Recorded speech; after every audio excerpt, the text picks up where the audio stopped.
Do pre 10 godina siguran sam da mnogi meštani ovde, odnosno žitelji Dragača, nisu verovali da ćemo mi dobiti isključenje sa autoputa.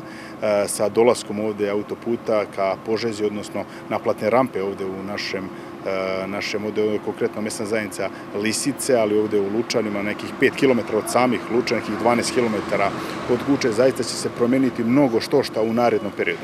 Ono što je plan opštine Lučani jeste da nedaleko odade, na gotovo 2 km odade, pravi novu industrijsku zonu na površini od 100 hektara, što će biti vetar u leđa razvoju privrede opštine Lučani, ali ne samo privrede, nego i turizma i razvoja čitavog ovog kraja.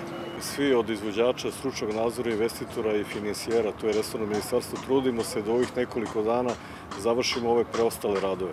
To se najviše odnosi na kompletiranje dokumentacije i na završetak radova u tunelskom operativnom centru i na nekim radovima na naplatnim stanicama. Dakle, 19,5 km pitanje je dana kada će se pustiti u saobraćaj.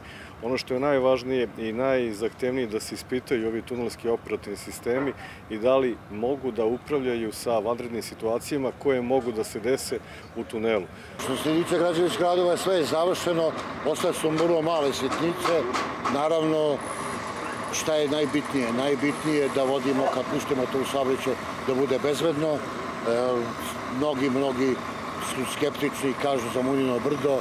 Munjino brdo će biti bezbedno i mogu da tvrdim, tunel neće da padne, most neće padne, a i konstrukcije koje su urađene za klizišta neće da padne. Znači, ovde će da dežuraju, kao u ovoj zgradi što vidite, tu će dežurati najmanje do 8 do 10 ljudi, 24 časa.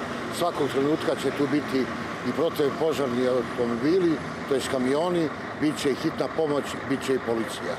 Znači, mogu da kažem, kad budemo otvorili saobraćaj za 7 dana, da učestvuju u saobraćaju, da nemaju nikakav problem i da će sve da bude bezbedno.